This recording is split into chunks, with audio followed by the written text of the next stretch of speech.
প্রিয় শিক্ষার্থীরা, অনলাইন ক্লাসে সকলকে স্বাগত জানাচ্ছি। আশা করি সবাই ভালো আছো, পড়াশোনার মধ্যে আছো।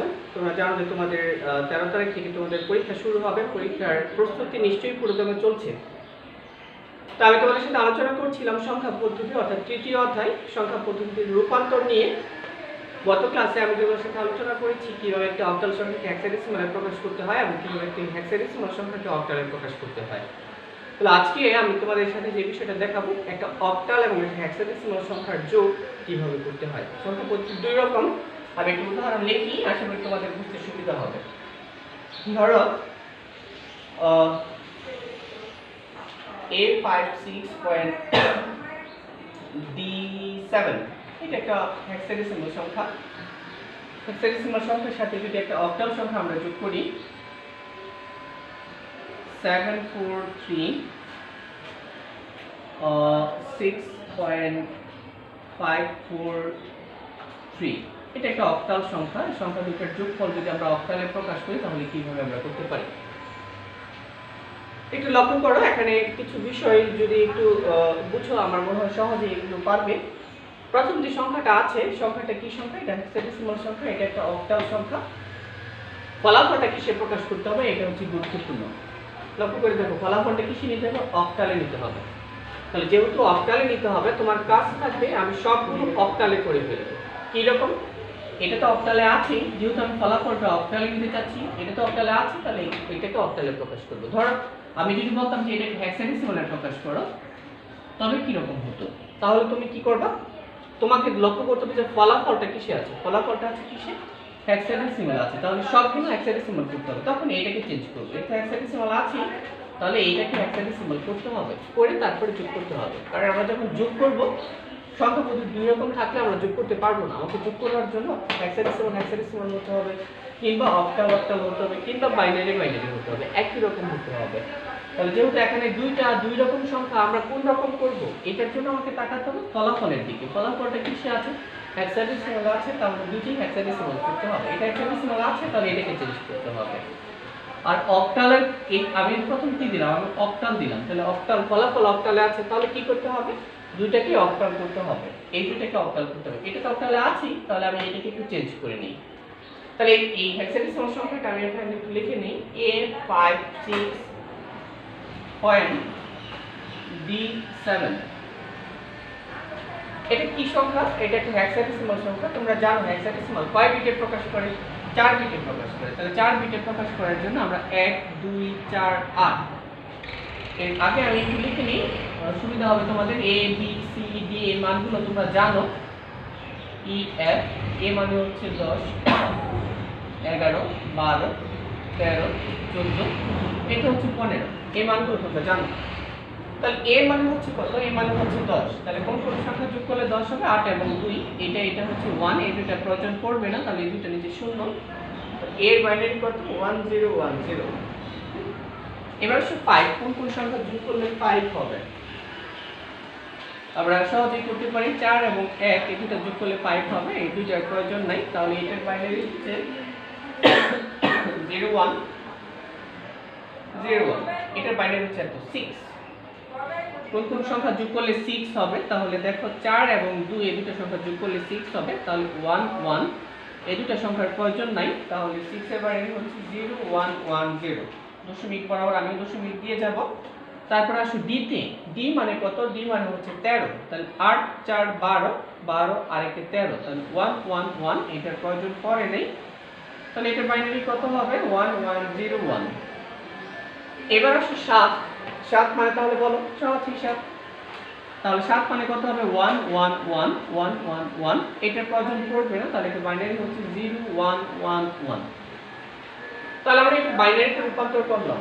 কয় বিটে রূপান্তর করলাম? 4 বিটে রূপান্তর করলাম। কেন? কারণ আমরা জানি হেক্সাডেসিমাল সংখ্যাকে আমরা 4 বিটে রূপান্তর করতে হয় এবং অক্টাল সংখ্যাকে 3 বিটে রূপান্তর করতে হয়। তাহলে যেহেতু এটা হেক্সাডেসিমাল সংখ্যা ছিল, তাহলে আমি জন্য 4 বিটে নিয়ে আসছি। এখন বলো আমার উদ্দেশ্যটা কি? আমি যাব কোথায়? আমাকে যেতে হবে কি? যেহেতু ফলাফল অক্টালে, তাহলে আমাকে সবগুলো অক্টাল করতে হবে। তাহলে হেক্সাডেসিমাল যে সংখ্যাটা, এটাকে আমি অক্টালে করার জন্য আমি সামনে যাচ্ছি। তাহলে অক্টালে যে করব, হেক্সাডেসিমালকে 4 বিটে রাখলাম। অক্টালকে কয় বিটে লেখে? অক্টালকে 3 বিটে লেখে। তাহলে 3 কাজ করে লেখো, এখান থেকে শুরু করে দশমিক থেকে শুরু করব। 3টা 1 1 0, প্রথম 3টা লিখলাম। তারপরে 3টাতে যাও, এই যে 3টা দাগ কাটলেও হবে, না কাটলে আরো ভালো হয়। তারপরে আবার 3টা 1 0 1, 3টা, তারপরে কি আছে 1 এবং 1 দুইটা আছে। যেহেতু অক্টাল সংখ্যা করতে হবে, অক্টাল কয় বিটে করে? 3 বিটে করে। তাহলে 3 বিট এখানে নাই, তাহলে একটা শূন্য দিয়ে 3 বিট করে নিতে হবে। এবার ঠিক এখান থেকে আবার 3টা করে শুরু করো, তাহলে কি হবে 0 1 1, 3টা নিলাম। নেওয়ার পর তারপরে 3টা এখান থেকে আবার 0 1 0, 3টা নিলাম। তারপরে আবার দেখো আবার 3টা, এই 1 থেকে 1 0 0, 3টা নিলাম। তারপরে আবার 3টা 0 1 0, হ্যাঁ সরি 1 0 1, এই হলো আমি 3 বিট করে নিলাম। তাহলে কি করলাম আমি করলামটা কি, আমার এখানে ছিল একটা হেক্সাডেসিমাল সংখ্যা, একটা অক্টাল সংখ্যা। ফলাফলটা কি, এটা ইম্পর্টেন্ট, ফলাফলটা অক্টালে, তাহলে তোমাকে সব অক্টালে করতে হবে। তাহলে এখানে দেখো এই সংখ্যাটি ইতিমধ্যে অক্টালে আছে, এটা অক্টালে নাই, হেক্সাডেসিমাল আছে। তাহলে এটাকে অক্টালে নেওয়ার জন্য কি করতে হবে? প্রথমে 4 বিটে প্রকাশ করতে হবে। কেন না হেক্সাডেসিমাল সংখ্যা 4 বিটে প্রকাশ করে। তাহলে 4 বিট থেকে যেহেতু আমার উদ্দেশ্য আমি অক্টালে যাব, অক্টালে 3 বিটে প্রকাশ করে। তাহলে হেক্সাডেসিমাল 4 বিটকে আমি 3টা করে লিখলাম। এখানে একটা শূন্যের প্রয়োজন ছিল, আমি একটা শূন্য দিয়ে এটা 3 বিট করে দিলাম। এবার কি করতে পারি? এবার যেহেতু 3 বিটে আসছি, তাহলে 3 বিট মানে কি 1 2 4 3 বিট। তাহলে নিচে নিচে বসাও, দেখো কত হয় 1 0 1, নিচে যদি বসাও এটা মানে হচ্ছে তাহলে 5। একই ভাবে এটার মান বসায়, দেখো এটার মান হবে 1, এটার মান বসাও, এটার মান হবে 2, এটার মান বসাও, এটার মান আসবে 6 পয়েন্ট, এটাও আসবে 6, এটা আসবে 5, এটা আসবে 6। মানগুলো এইভাবে তুমি বসায় দেখো, প্রত্যেকটার মান কিন্তু একই ভাবে আসছে। তাহলে যে সংখ্যাটা ছিল হেক্সাডেসিমাল সংখ্যাটা ছিল A56.D7, এটা একটা হেক্সাডেসিমাল সংখ্যা। এই হেক্সাডেসিমাল সংখ্যাকে যখন আমরা অক্টালে নিয়ে আসলাম, অক্টালে নিয়ে আসার পর কত পেলাম আমরা? 5126.656, এটা অক্টাল সংখ্যা। তাহলে আমরা হেক্সাডেসিমাল সংখ্যাটাকে আমরা অক্টাল সংখ্যায় রূপান্তর করতে পারলাম। তাহলে এখন কি করতে হবে? এখন যে কাজটা করতে হবে, আমাদের যোগ করতে হবে, অক্টাল অক্টাল যোগ করতে হবে। অক্টাল অক্টাল যোগ কিভাবে করব? তাহলে এই যে সংখ্যাটা, এটাকে তো আমরা অক্টালে নিয়ে আসলাম, নিয়ে আসার পর কত হলো 5126.656, অক্টাল নিয়ে আসলাম। এবং আরেকটা অক্টাল সংখ্যা কি আছে এখানে? 7436.543। এই সংখ্যাটা একটা অক্টাল সংখ্যা। এখন দুইটা সংখ্যাই অক্টাল সংখ্যা, এখন যোগ আমি করব অক্টালে। আমরা জানি অক্টালের ভিত্তি কত? অক্টালের ভিত্তি হচ্ছে 8। তাহলে কি করতে হবে? 8 কিংবা 8 এর বেশি যদি চলে যায়, তা থেকে 8 বিয়োগ করতে হবে। তাহলে চলো আমরা বিয়োগ করি। 6 এবং 3 যোগ করলে কত হচ্ছে? 9। তাহলে 9 থেকে 8 এর বেশি চলে গেল, তাহলে এটা থেকে 8 বিয়োগ করব। 9 থেকে 8 বিয়োগ করলে থাকে 1। বিয়োগ করলে কি আসে? বিয়োগ করলে ক্যারি বিট আসে। ক্যারি বিট কত? ক্যারি বিট হচ্ছে 1। তাহলে 1 কোথায় কি করতে হবে? পরেরটার সাথে যোগ করে দিতে হবে। তাহলে 6 3 যোগ করলাম 9, 9 থেকে 8 বিয়োগ করলে থাকে 1। যেহেতু বিয়োগ করলাম, তাহলে একটা ক্যারি বিট আসবে। ক্যারি বিট পরেরটা আমি দিয়ে দিব। 5 এবং 4 যোগ করলে হচ্ছে 9, 9 আর ক্যারি 1 এর মিলে হচ্ছে 10। 10 থেকে কত বিয়োগ করব?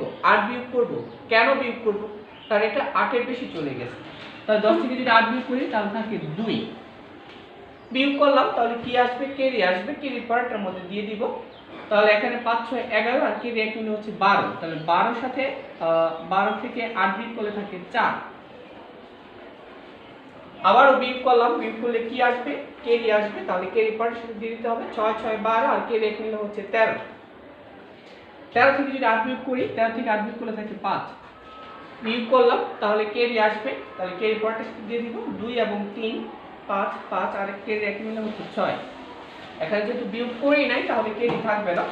আমি আবার পরেরটা আসি। 4 এবং 1 যোগ করলে হচ্ছে 5। বিয়োগ করি নাই, ক্যারি থাকবে না। পরেরটা আসো 5 7 12। তাহলে 12 থেকে কত বিয়োগ করব? 12 থেকে 8 বিয়োগ করব। 12 থেকে 8 বিয়োগ করলে থাকে 4, ক্যারি থাকে 1। এর একটা পরে বসানোর জায়গা নেই, তাহলে আমরা পরে এখানে দিয়ে দিব। এই আমরা অক্টালে যোগ করে ফেললাম। তাহলে যে সংখ্যাটা ছিল A56.D7,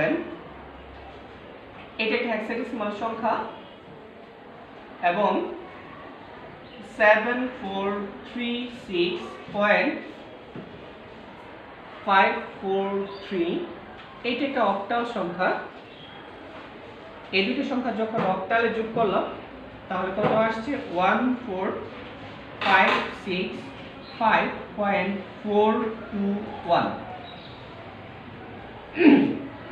এই হচ্ছে তোমার এই দুটো সংখ্যার যোগফল আমরা অক্টালে নিয়ে আসলাম। তাহলে যে কাজটা করলাম আমি আবার বলছি কিভাবে করব আমরা। এই যোগগুলো ইম্পর্টেন্ট, এই যোগগুলো সচরাচর আসে।